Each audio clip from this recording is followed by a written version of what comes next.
अल्पसंख्यक अंसारी जोधा समाज के हितैषी हैं, क्योंकि आपके बाबूजी को भी 5 बार यही लोग विधायक बनाया है बेरमो से, आपको भी यही लोग विधायक बनाया, वैसे बनाया सब है लेकिन ज्यादा वोट यही लोग दिया है। तो एक काम कीजिए माननीय अनूप सिंह जी, यदि आप सच में इनके हितैषी हैं तो आप धनबाद लोकसभा से अपनी अर्धांगिनी मैडम का टिकट कैंसिल कीजिए, किसी अल्पसंख्यक, किसी जोधा अंसारी या फिर जो मुस्लिम समाज का बेटा है, चाहे अखलाक को ले लीजिए, रिजवान को अपन तरफ ले लीजिए, शहजाद को ले लीजिए, यदि आप इनको टिकट देते हैं तो डंके की चोट पे हम कह रहे हैं हम इकलादा का नाम वापस कर देंगे। यदि अनूप जी में हिम्मत है, उसके बाद वो बोल रहे थे महतो के बारे, हाय भाई महतो बारे तो बोलबो नहीं करिया, क्या कि तोर बाप गया से चल के हलो, ये तो भला करके को महतो के दिल कितना बड़ा कि जे लोगवा चूड़ी के काम कर हलो, जे लोगवा पान आन दे हलो, चपरी के सूर्य नारायण महतो तोर बाप के पैसे लो 5 बार विधायक, तो हूँ विधायक, अब तोर मेहरारू सांसद बने का तैयारी। तो यदि कोई महतो के अपना ही हितैषी लागल है तो बुढ़ा जैसे ने जलसर माता टिकट में कहा कड़ा दली, जलसर माता का नाम हले ना देश में, तो यखनी की आफत भय कि भाई जयराम महतो एक कल का लड़का आज राजनीति के माहौल को बदल दिया है। अब तक हम लोगों को वोट बैंक बना के रखते थे, उनको दरी बिछाने का काम देते थे, उनसे झंडा ढोने का काम लेते थे। अब एक बात बताइए, युवा का मतलब क्या होता है? खाली दरी ढोना?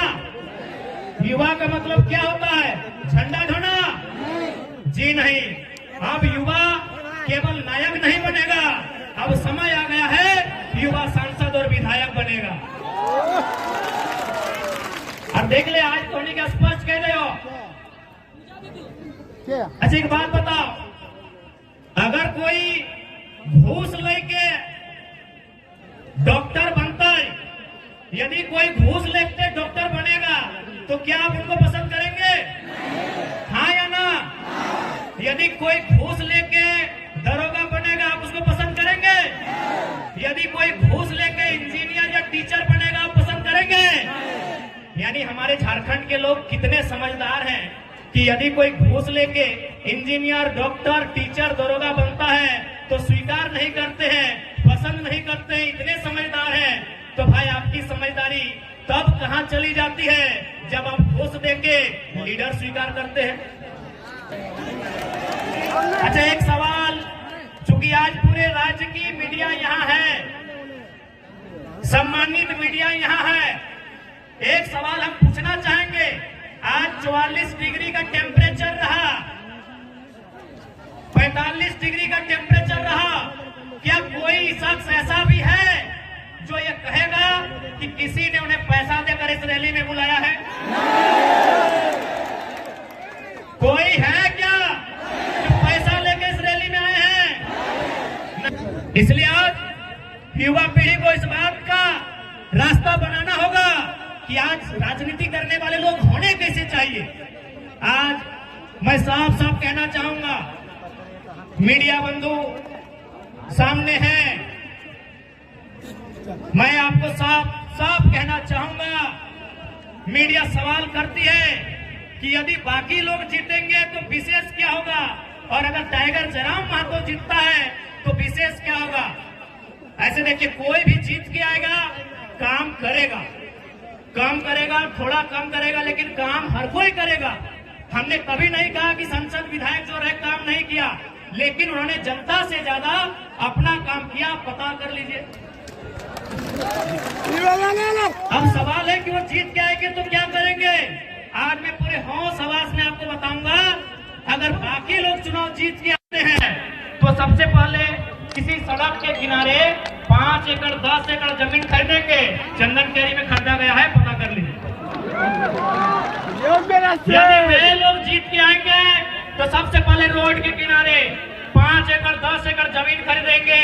उस जमीन में कोई कॉलेज बनाएंगे, कोई मॉल बनाएंगे, कोई अपार्टमेंट बनाएंगे, और उसकी चाबी अपना बेटा को देंगे, अपनी पुतोह को देंगे या अपने नाती पुतों को देंगे। लेकिन अगर जयराम महतो जीत के आता है तो एक बात मानिए, गांव का एक साधारण सा लड़का सांसद बनने का सपना देखेगा। आज के दौर में मुखिया बनना आसान नहीं है।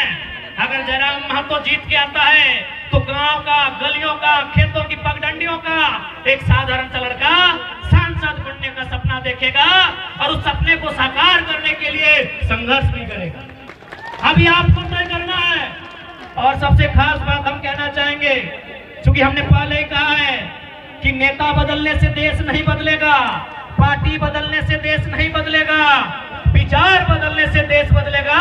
और हम लोग सबसे पहला काम, यदि हम संसद गिरिडीह लोकसभा से जीत कर आते हैं तो आज ऊपर सूर्य को नमन करके, नीचे धरती को वंदन करके, यहीं से पारसनाथ को अभिनंदन करके ये वचन देते हैं कि यदि चुनाव जीत गए तो आज के डेट में एक सांसद की तनख्वाह सैलरी 2,91,000 है। हम लोग 75% गांव के चौपाल में जाएंगे, वहां चर्चा करेंगे कि खर्चा कहां करेंगे। हम लोग संसद की सैलरी 75% जनता के बीच दान करेंगे। पीछे से करें। और एक बात आपको आश्वस्त करेंगे, क्योंकि आज किसी भी नेता के बारे में पता कीजिए, आज वो कहते हैं वो गरीबों के नेता हैं, वो मजदूरों के नेता हैं। अरे जितना दाम आपके बहियार खेत का नहीं है, उनके बाथरूम का है, आपका नेता कैसे हुआ? वो कैसे आपका नेता हुआ बताइए। इसलिए हम इस बात की भी घोषणा करेंगे, यदि कभी भविष्य में मेरे नाम से, क्योंकि मेरे नाम से अभी कुछ नहीं है, मेरे नाम से शायद आपके झारखंड का हम पहला लोकसभा प्रत्याशी होंगे। शायद हमारे पार्टी के 2-4 को लोग हो सकता है, हमारा गरीब पार्टी है, शायद हम पहला प्रत्याशी हैं जिसका खुद के नाम से एक साइकिल भी नहीं है। पता कर लीजिएगा हमारा नॉमिनेशन फॉर्म में। हमारा खेतीबाड़ी चित्तरपुर पंचायत टोला मानटाड़ के अंतर्गत आता है। हम लोग का जो बाप दादा का संपत्ति है, आज पूरे होश हवास में कहते हैं, अगर भविष्य में हम चुनाव जीतते हैं और मेरा अगर 1 इंच जमीन भी मेरे जिला से बाहर रहेगा, मां कसम वोट मत दीजिएगा अगला बार। सोच से भारत बनेगा, नए सोच से नया भारत बनेगा, नए व्यवस्था परिवर्तन से नया भारत बनेगा। इनकी घटिया सोच से भारत कभी नहीं बनेगा। हम पूरे होश हवास में कहते हैं, क्योंकि मैं बार बार कहता हूं पारसनाथ को साक्षी मानते हैं। हालांकि कुछ लोग पारसनाथ का नाम सुनते हैं और हालत खराब होने लगता है। होने दीजिए, है भाई मेरा गार्जियन है तो है तो है, तभी तो गरज के अकड़ के चलते हैं।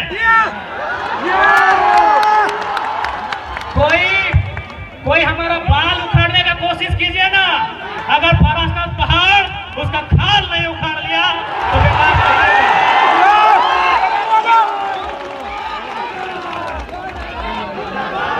है भाई, है हमारा गार्जियन। हमारे पीछे कोई गॉड फादर नहीं खड़ा है, हमारे पीछे कोई विधायक सांसद नहीं खड़ा है, हमारे पीछे हमारा इतिहास, हमारी आस्था, हमारी परंपरा, माटी राड़ पारसनाथ पहाड़ खड़ा है। 25 मई का दिन होगा, एकदम शनिवार का दिन होगा और सूरज का प्रकोप होगा।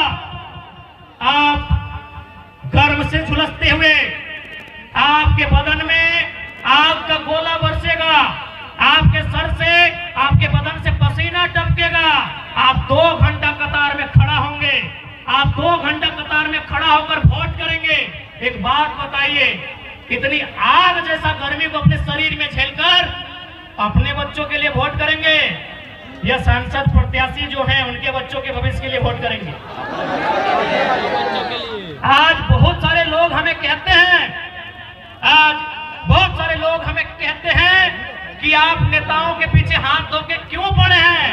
हम उन्हें कहना चाहेंगे कि यदि वो नेता व्यापारी होते हैं, यदि वो नेता बिल्डर होते हैं, यदि वो नेता किसी कंपनी के मालिक होते हैं, हम विश्वास दिलाते हैं, उनके खिलाफ एक बात नहीं कहते, लेकिन वो हमारे वोट से नेता बने, वो हमारे वोट से MP MLA बने,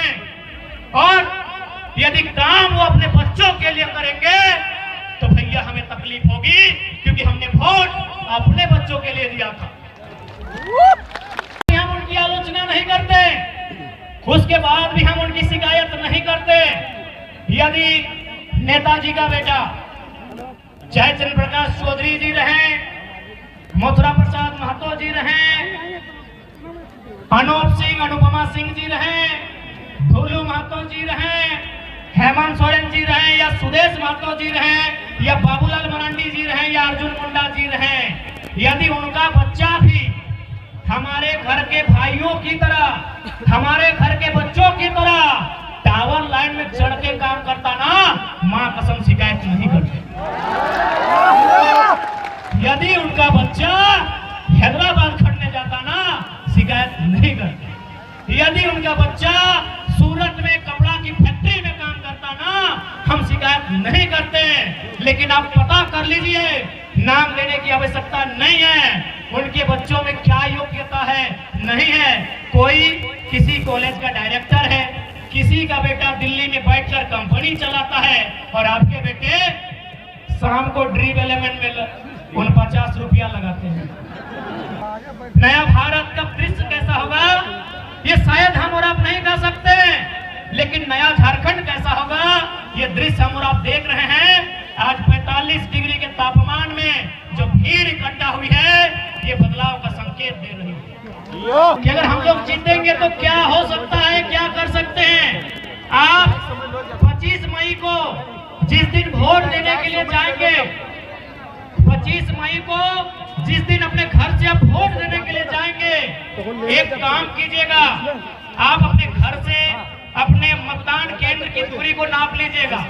मतदान केंद्र यानी जहां आप वोट देने जाएंगे, किसी मिडिल स्कूल में, किसी पंचायत भवन में, किसी आंगनबाड़ी में, आपके घर से जहां भी आप वोट देने के लिए जाएंगे वहां की दूरी नाप लीजिएगा। क्योंकि हम लोग जो पहला काम करेंगे वो काम ये होगा कि जितनी दूरी पर जाके आप हमें वोट देंगे, उसकी आधी दूरी पर हम लोग संसद लाइब्रेरी की स्थापना करेंगे। आपके बीच एक नन्हा सा लड़का, आज आपके बीच एक साधारण सा लड़का, आज आपके बीच एक कल का लड़का यदि आज यहाँ अपने आप को लेकर आया है तो पावर ऑफ एजुकेशन, पढ़े लिखे हैं, चीजों की जानकारी है, इसीलिए आप हमें सुन रहे हैं और सुन नहीं रहे हैं। गिरिडीह से भारी मतों से विजय बनाने जा रहे हैं, क्योंकि आपको मालूम है कि गिरिडीह में अगर कोई दमदार आवाज रखेगा तो आपको मालूम है वो कौन रखेगा। जयराम महतो रखेगा, जयराम महतो। गिरिडीह लोकसभा रहे या कोई सीट रहे, आपको मालूम है वो आवाज हमारे दल के लोग रखेंगे, वो आवाज टाइगर जयराम महतो की सेना रखेगी, ये आपको मालूम है। क्योंकि हम कोयलांचल की धरती में खड़े हैं, धनबाद बोकारो गिरिडीह के सीमांकन क्षेत्र को, रामगढ़ होते हुए हजारीबाग के क्षेत्र को हम लोग कोयला का क्षेत्र कहते हैं। लेकिन आज आपको जानकारी देना चाहेंगे, इसी धनबाद बोकारो को जोड़ने का काम दामोदर नदी करती है। आपको जानकारी देना चाहेंगे कि हमारे झारखंड में 27% कोयला का खनन किया जाता है। शायद आप लोग जानते भी होंगे 27% कोयला अकेले झारखंड देता है। लेकिन आपको मालूम है हेडक्वार्टर कहाँ है? आपको मालूम है हेडक्वार्टर कहाँ है? कलकत्ता। कितना शर्म की बात, कितने दुर्भाग्य की बात कि कोयला हमारी जमीन पर और हेडक्वार्टर कलकत्ता। इसीलिए अगर गिरिडीह लोकसभा से जीतते हैं तो सदन में हमारा यह सवाल होगा कि आज के बाद से हेडक्वार्टर कलकत्ता नहीं, धनबाद या बोकारो होना चाहिए। अब यह सवाल बनता है कि धनबाद या बोकारो अगर कोल इंडिया का हेडक्वार्टर बनेगा तो फायदा क्या होगा? फायदा ये होगा कि आज जो समस्याओं को लेकर हम कोर्ट के चक्कर काट रहे हैं, आज जिन समस्याओं को लेकर हम दर बदर की ठोकर खा रहे हैं, उन समस्या का समाधान सामने होगा। आज जितने भी कोयला के कंपनियां हैं जो कोल के एरिया हैं, आप जाके पता कीजिए कि उनके मैनेजर कौन है। 99% मैनेजर कलकत्ता के लोग हैं। 99% मैनेजर कलकत्ता के लोग हैं। यदि हेडक्वार्टर धनबाद या बोकारो आएगा तो मैनेजर झारखंड के लोग बनेंगे।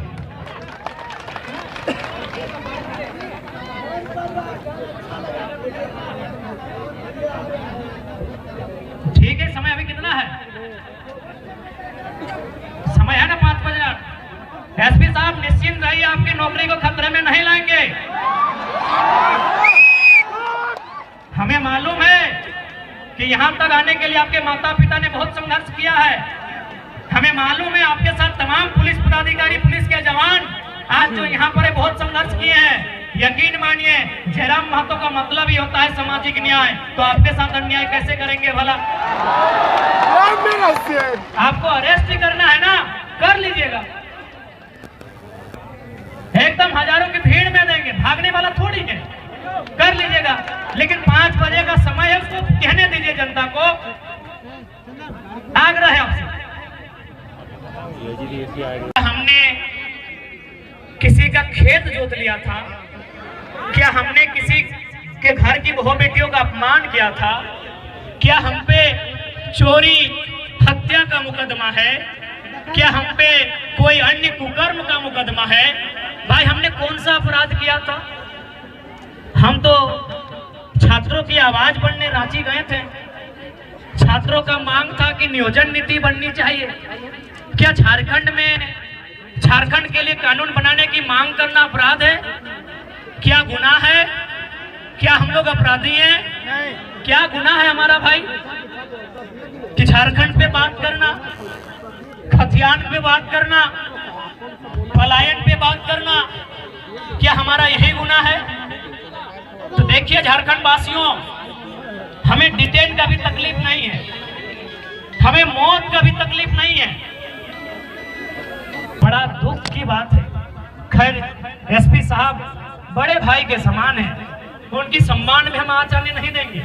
लेकिन मन से जो एक आवाज आ रही है, वो आवाज तो पूछेगी ना कि हमारा गुनाह क्या है, हमने क्या किया ऐसा, आज हमने क्या किया ऐसा। PSA लाइव न्यूज से मैं हूं आपके साथ संपादक अशोक कुमार झा। हम फिर मिलेंगे आपसे बेहतरीन और ताजा खबरों के साथ। नमस्कार।